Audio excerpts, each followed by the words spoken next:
Alô, moçada, estamos de volta. Hoje gostaríamos de lembrar a vocês o seguinte, que a nossa Constituição diz: todo o poder emana do povo.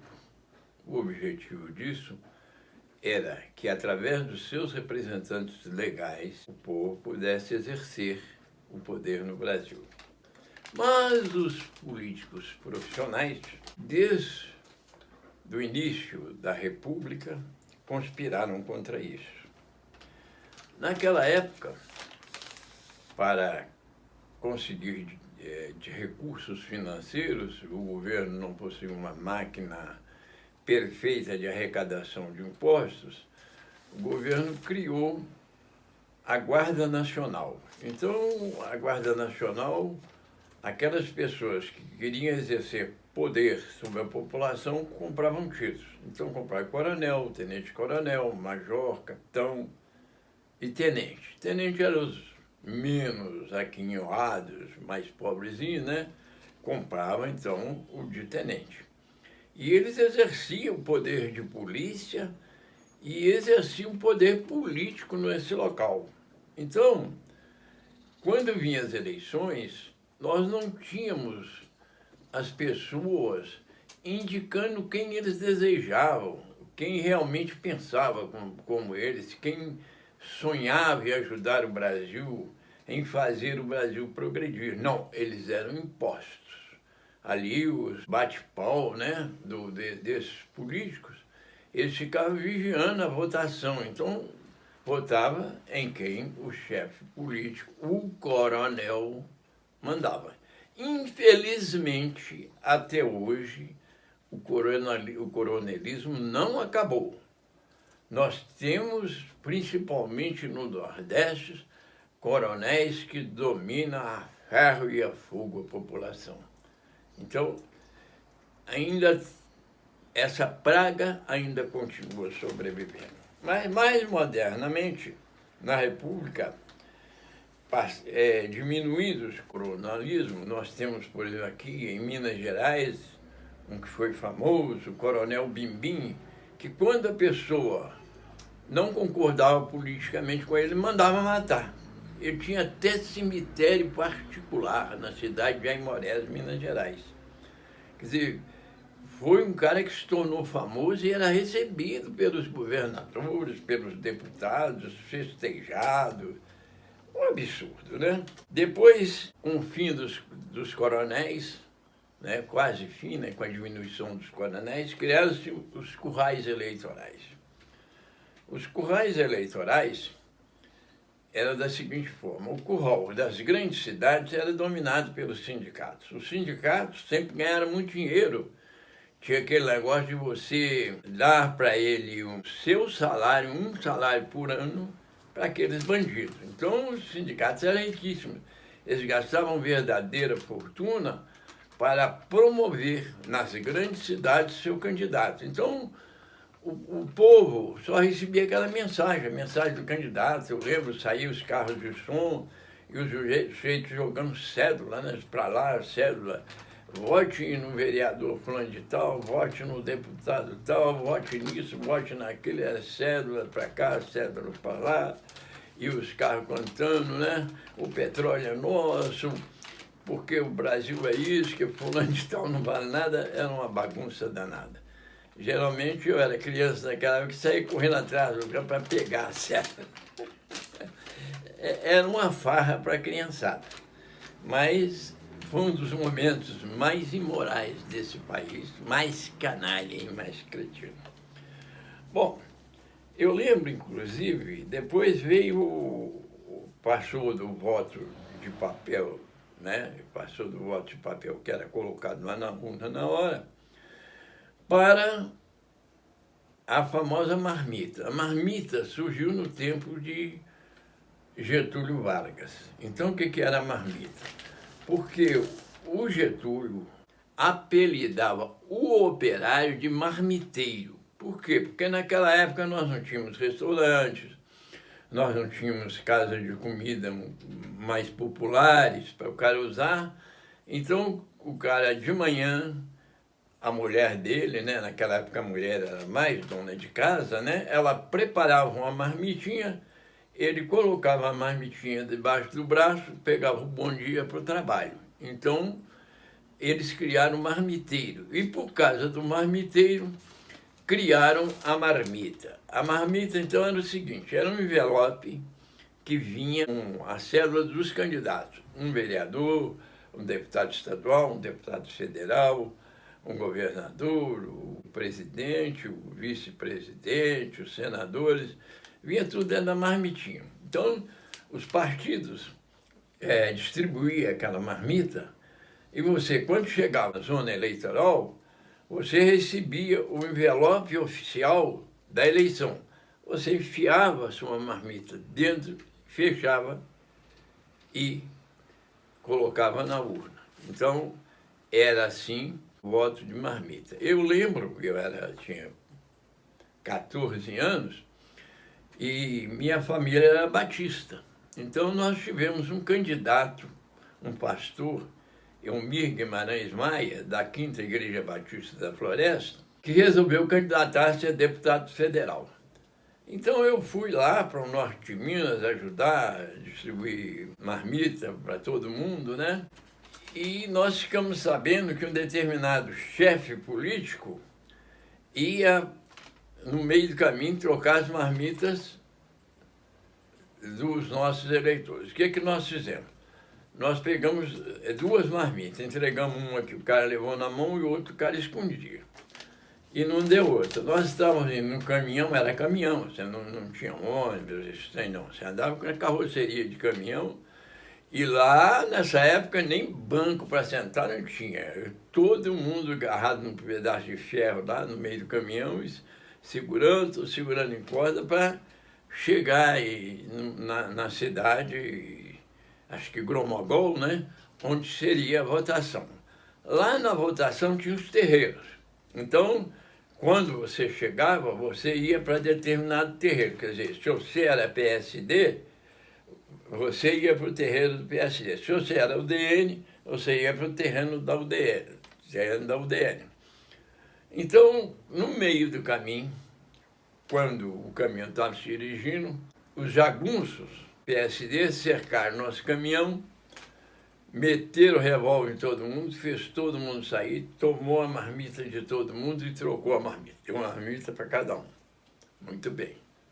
Aí nós estamos tocando bonde, né? Quando chegou lá na frente, nós fomos cercados por jagunços da UDN, que a mesma coisa, com revólver, aquelas garruchas papa amarela, aquelas perigosas, né? 44, cercou o caminhão, tomou a marmita que o PSD deu, enfiaram a marmita da UDN. Aí nós chegamos até o local da votação com a marmita da UDN. E o nosso candidato era do PTB, né? Então, no interior, o PTB tinha pouco nome. Então, em Minas Gerais, se eu falo de Minas, que é onde eu conheço, né? O que acontecia? Eram esses 2 partidos que mandavam. Chegava ao cúmulo que, quando o partido ganhava no município, ele expulsava todo mundo do outro. Todo mundo tinha que mudar. Tinha que mudar, senão morria. Mas morria mesmo, matava mesmo. Então, quando chegou em Gromogol, nós fomos levados para o terreiro da UDN. Chegamos lá no terreiro da UDN, aí fizeram que crente não bebia naquela época, hoje eu não sei, eu não acompanhei bem a religião, mas pelo menos os batistas naquela época ninguém bebia, todo mundo era contra o fumo, contra a bebida, né? Então lá fizeram todo mundo beber pinga na marra, entendeu? Beberam pingo na marra, fizeram os crentes tudo pingu. Chegou a ser engraçado, né? Mas o que eles não contavam é que a marmita dos nossos eleitores estava escondida. Então, quando chegou na urna, eles tiraram a outra marmita, colocaram dentro do envelope oficial e votaram. Então, foi uma surpresa, tanto para o líder da UDN como para o líder do PSD, o tanto de votos que o pastor Elmir Guimarães Maia teve lá em Grão-Mogol e região. Então era assim. Então não tinha como você escolher, porque eles se impunham. Nas grandes capitais eram os sindicatos, né? Acusavam, inclusive, agressões, quebradeiras. Era uma baderna. Na época de política era um verdadeiro inferno. Então, passado isso, nós tivemos, então, a época da compra de votos. Como era feita a compra de votos? A partir do momento em que a UDN e o PSD perderam um pouco de força, o PTB começou a entrar, então os chefes políticos passaram a comprar votos. Comprar votos da seguinte forma: chamava você, né? Eu te prometi o quê? Uma botina, para você votar nele. Aí o que eles faziam? Eles te davam uma botina do pé esquerdo. E o pé direito você só receberia se o candidato dele fosse eleito. Senão você ia ficar com o pé só.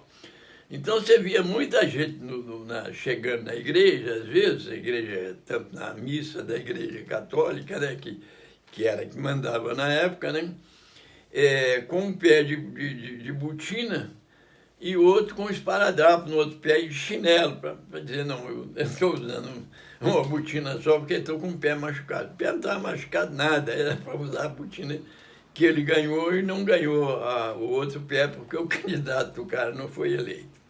Em outros locais eles usavam dentadura. Então o cara era mais velho e tal, precisava de uma dentadura, o que eles faziam?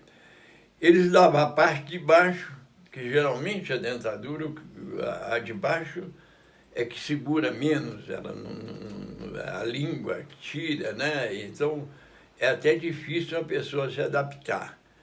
E a de cima você só receberia se os candidatos dele fossem eleitos. Aí não tinha meu pé me dói, não. Se não fosse eleito, você ia ficar só com a denta de baixo. Agora, outros locais, eles usavam cortar o dinheiro no meio. Pegavam uma nota de 20 reais, de 20 cruzeiros, né? Naquela época, cruzeiros, né? Depois foi cruzado, para depois chegar o real, né? Então, o que eles pegavam? Pegavam a nota, cortavam a nota no meio e te entregavam.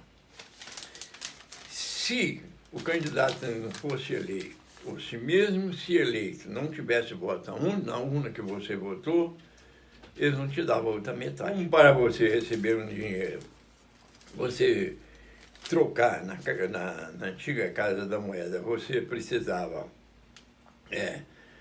de mais de meia nota, um pedaço a mais de meia nota, você aí trocaria. Mas se você tivesse um meio da nota, não tinha jeito. Então, você não votou, o candidato não ganhou, você perdeu aquele dinheiro. Então, esse era um dos recursos. Mais modernamente, eles criaram o quê? O marqueteiro.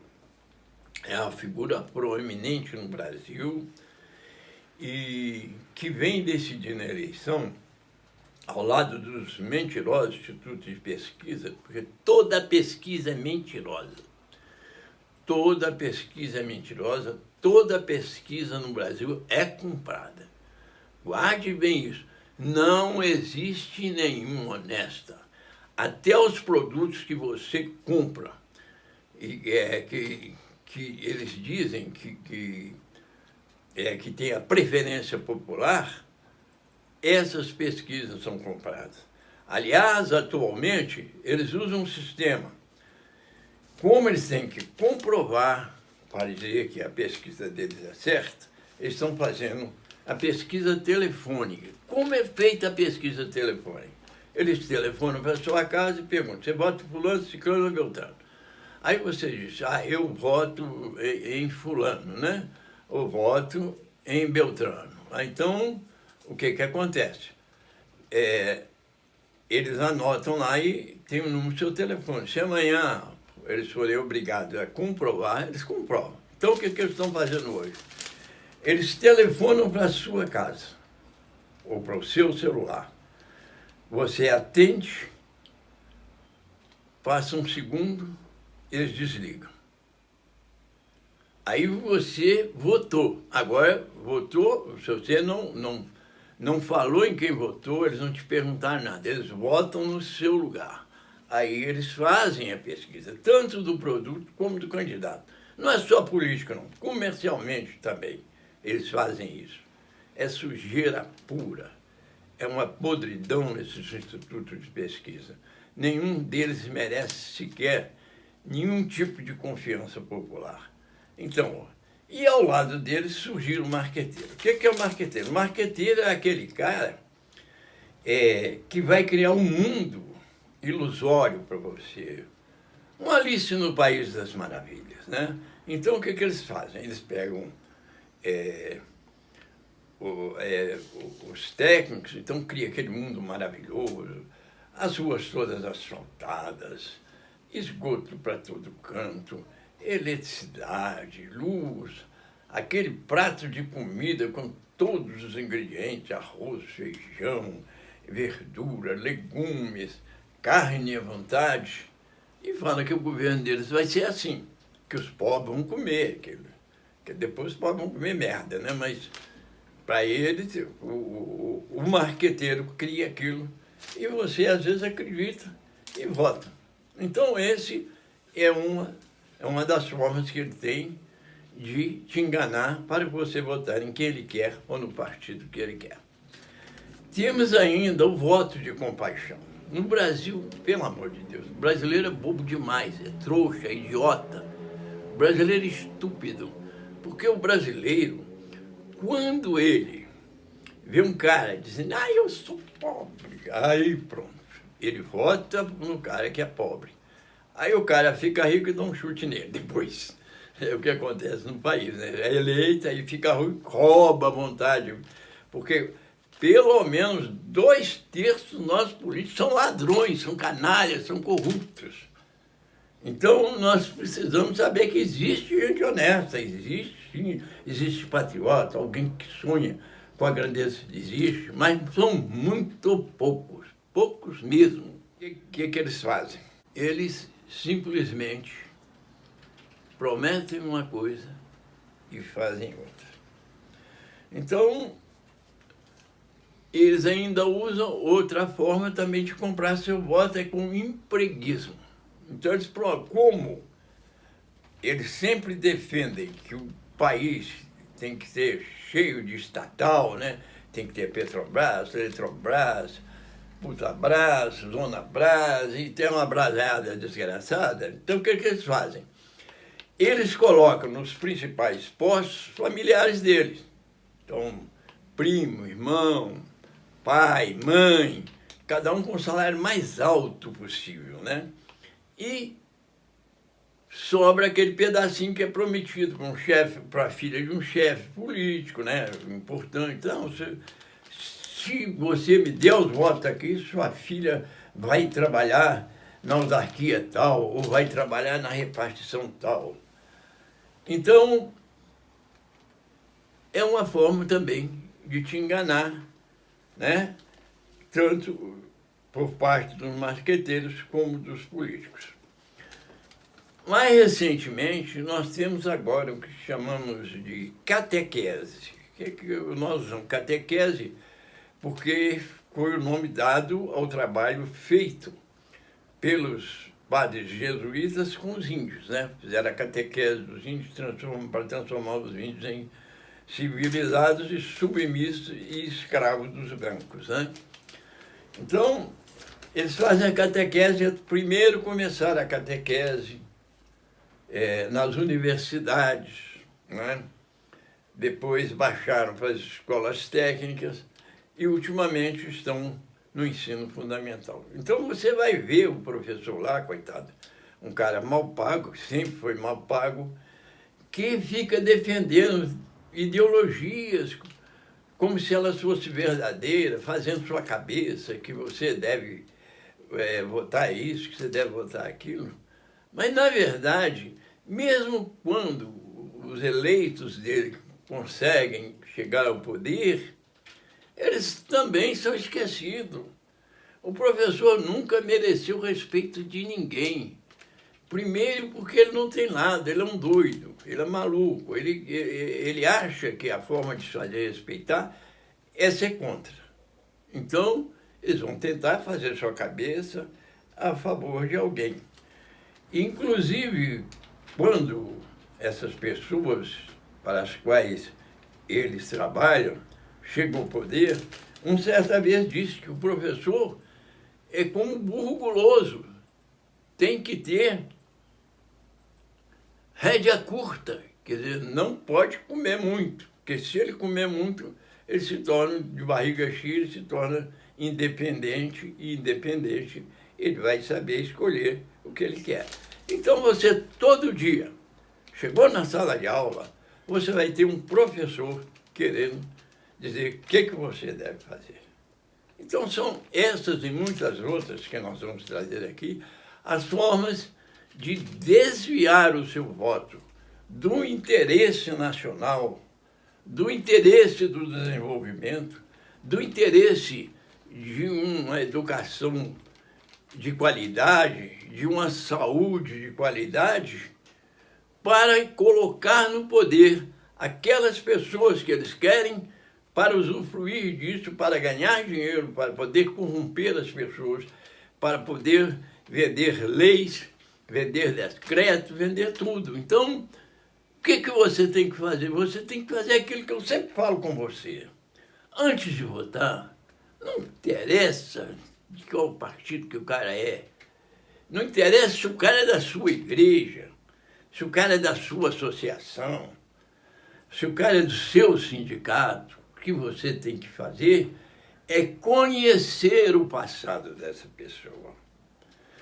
Primeiro, saber se ele é uma pessoa honesta, se ele não é um criminoso, se ele já não foi preso, se ele não assaltou, se ele não roubou, porque essas pessoas não servem. Não servem porque, mesmo que elas queiram defender o que você quer, elas não vão ter força, porque lá, através da justiça, vai ter alguém para chantagear esses políticos. O que é que são? A maioria dos nossos políticos hoje fazem o que o poder judiciário quer, porque são chantageados. Ou você faz, ou o seu processo vai andar. Ou você faz, ou você vai para a cadeia. Então prestem atenção, pelo amor de Deus, vamos mudar esse país. Procure saber em quem você vota. Procure saber se a pessoa sonha com você, se tem os mesmos sonhos, se ele busca os mesmos sucessos, a mesma qualidade de vida, os mesmos direitos. E lembre-se o seguinte, um país não se faz pelo direito, o país se faz pelos direitos e deveres. E uma república só é república quando essa república, nela, tem o império da lei, do respeito e da justiça. Muito obrigado.